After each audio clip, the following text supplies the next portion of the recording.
Hora Segura, con Marga Noguera.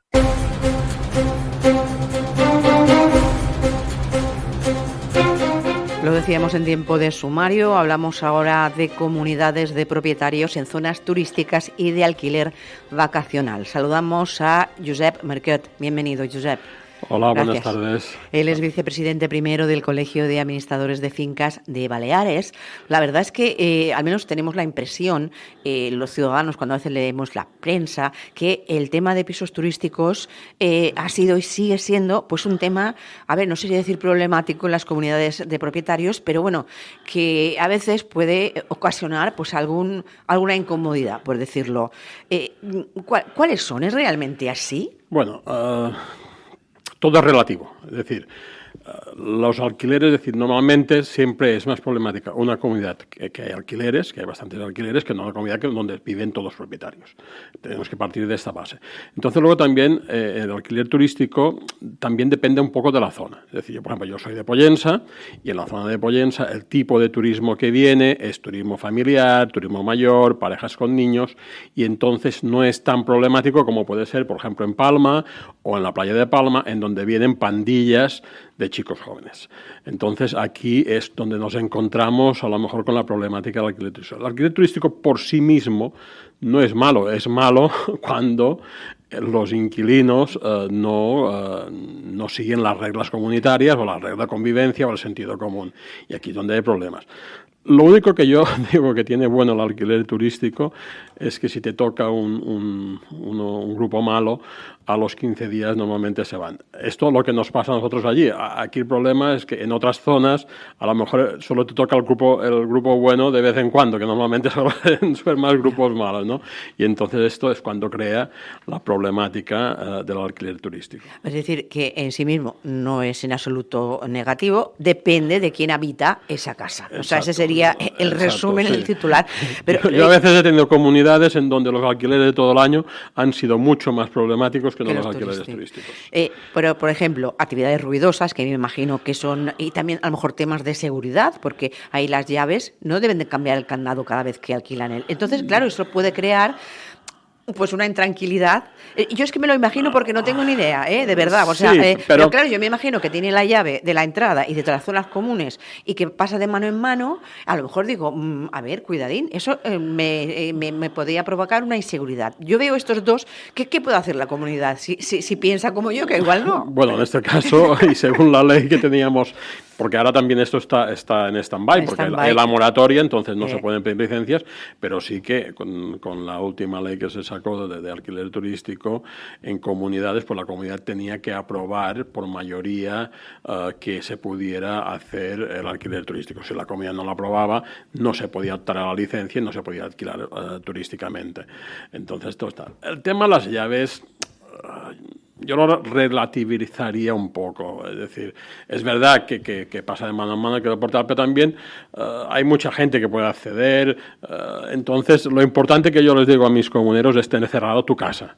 Si tú tienes tu casa bien cerrada y bien vigilada, por las zonas comunes sí puede pasar gente, pero normalmente no suele causar grandes problemas. Es decir, que ahora no sabemos si se puede impedir por parte de la comunidad de propietarios la existencia de pisos turísticos en el inmueble, porque ahora bueno, no es que no sepa, es que ahora si alguien quiere alquilar turísticamente una vivienda en régimen de comunidad, no lo puede hacer porque hay una moratoria donde no se puede obtener licencia. Entonces, si no tienes licencia, no puedes alquilar turísticamente. Hubo la ley que te permitía que si la comunidad lo aprobaba por mayoría, tú podías, cumpliendo los requisitos, la DRIAC, que tenías que hacer una serie de cosas, tenías que tener una serie de requisitos más, y además también dentro de estos requisitos, uno de ellos es que tenías que tener un número de teléfono las 24 horas por si tus inquilinos causaban molestias, que los vecinos te pudieran llamar para que tú pudieras poner remedio a esto. Pero esto ahora no se puede hacer porque hay la moratoria y entonces no se pueden obtener licencias. Entonces, no hay licencias, no puede haber nuevos alquileres turísticos. Los que sí ya tienen licencia, pues era una licencia para 5 años y supongo que la podrán renovar. Digo supongo porque esto depende del gobierno y tampoco no ha habido nada de momento que hayan dicho ni sí ni no. Pero imaginamos una comunidad que sí que ya tiene este permiso, pero a través de la experiencia se han encontrado con situaciones que no son de su agrado. ¿Puede cambiar y condicionar? Sí. Eso se puede cambiar, es decir, Sí. en vistas de la experiencia, decir, mira, esto lo vamos a modificar porque no han B. Sí, esto era una aprobación en Junta y en cualquier otra Junta se podía votar lo contrario.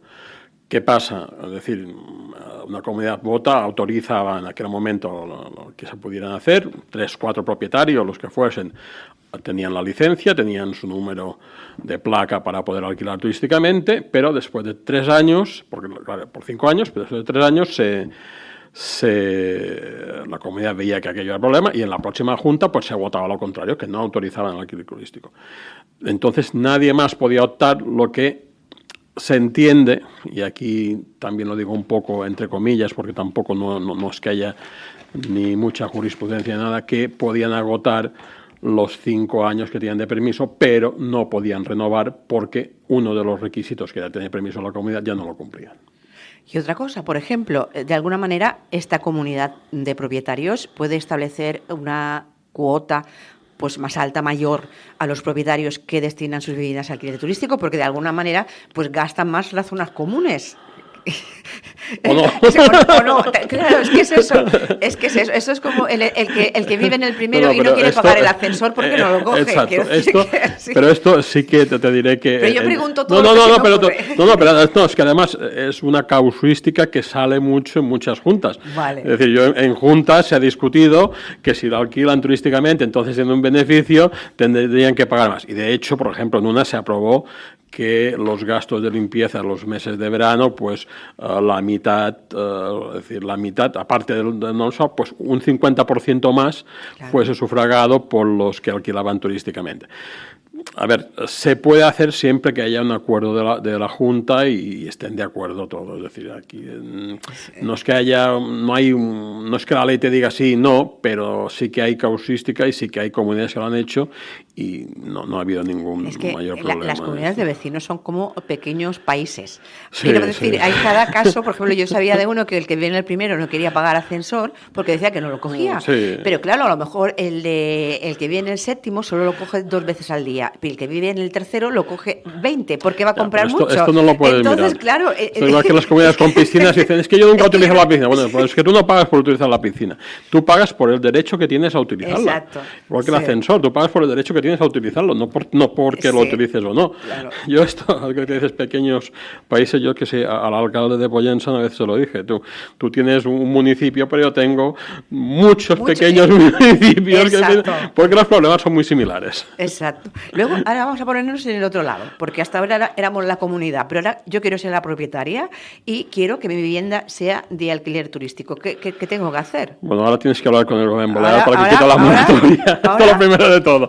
Pero supongamos que no hubiese la moratoria. Vamos a imaginar que ya está todo... Que se quita la moratoria, que se vuelve a poner como estaba antes. Entonces, se tenía que, primero de todo, pues la comunidad tenía que aprobarlo por mayoría simple, es decir, la mitad más uno, mayoría simple, y luego se tenía que inscribir en el registro mercantil. Esto sí también era un requisito, porque si tú luego cuando tú vas a comprar el piso, sepas que en esa comunidad está aprobado, ¿no? Vale. Entonces se tenía que inscribir en el registro mercantil y luego tenías que ir a turismo y presentar la que llama la DRIAT, una declaración responsable, en donde había una serie de requisitos que tenías que cumplir y si cumplías esos requisitos, uno de ellos, por ejemplo, era tener medidores de agua individuales.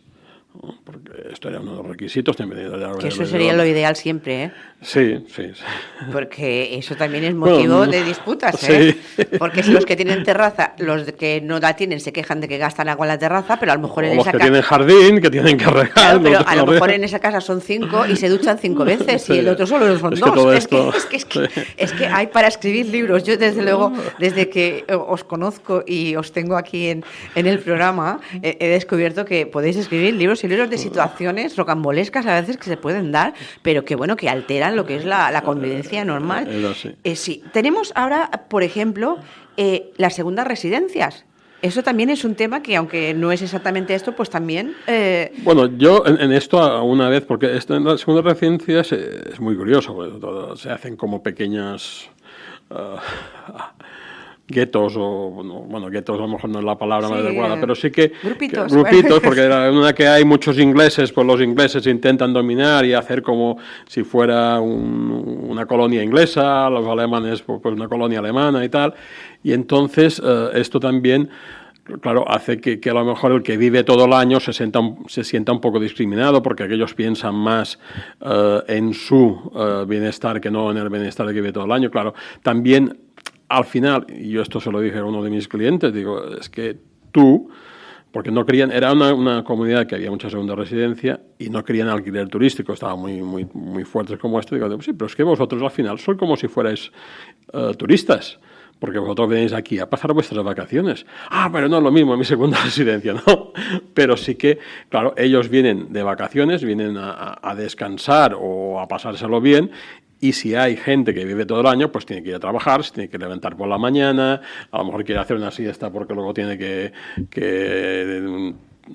salir o cualquier cosa de estas, y entonces, claro, esta convivencia a veces choca un poco, es un poco complicada. La verdad es que cuando decíamos lo de los pequeños países o pequeños municipios, también veo y tiene que ver con esto y con las comunidades en general. Cuando se hacen juntas, pues muchas veces solo va el 30 al 40% de muchas veces no, normalmente. Claro, normalmente. Y entonces luego muchas veces se quejan los que no han ido de las decisiones que han tomado.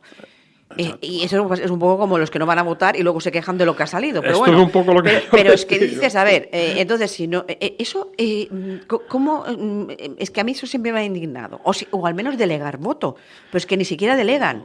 Sí, o si no, al menos leer el acta, que hay que ni leen el acta.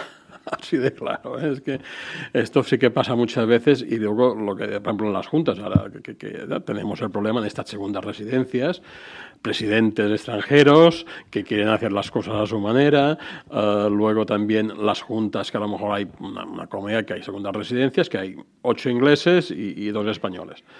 Claro, tú tienes que traducir y tienes que hacerlo, pero claro, cuando se ponen a hablar los 8 entre ellos, es muy difícil hacer las traducciones. Claro, y además se suele hacer en la entrada que hay eco y no se oye nada. Bueno, lo hacéis en un sitio... Yo tengo una oficina y procuro que vengan ahí a la oficina, porque la entrada... Los que tienen administradores, de fincas tienen esa posibilidad de ir al despacho del administrador. Pero sí que es como otro mundo y es complicado esta convivencia entre los dos, entre el extranjero y el de aquí, porque ellos quieren hacer las cosas a su manera, claro, y nosotros a nuestra manera. Está claro que vosotros estáis destinados a poner paz, a intentar el consenso, a negociar, y yo que os voy conociendo veo que sois personas con talante mediador. Exacto. Porque si no, no me imagino poder resistir en este trabajo. Sí. Es así. De hecho, yo hice el curso de mediador y me ayudó bastante para luego hacer las juntas, porque si no tienes que ponerte allí, a veces dejar que se braven. Yo compré la administración de fincas era de una chica que me lo ofreció, yo entré a trabajar con ella y comprar de ella, y ella me lo decía, a veces tienes que dejar que la gente se esbrave, se saquen sus neuras, porque muchas veces van allí a sacar lo suyo, a sacar lo que llevan dentro. Primero que hablen los otros. Exacto, y luego cuando ya están calmados, cuando puedes poner un poco de orden. Eso, en los negocios hay una frase que se dice que el primero que habla pierde. No sé si es verdad, pero hay que hablen los demás y luego ya habla. En ese caso, Josep Marquet, vicepresidente primero del Colegio de Administradores de Fincas de Baleares. Muchísimas gracias por este ratito. Gracias a ti por invitarnos y por darnos voz a los administradores. Gracias. Una pequeña pausa y luego hablamos de ciberseguridad.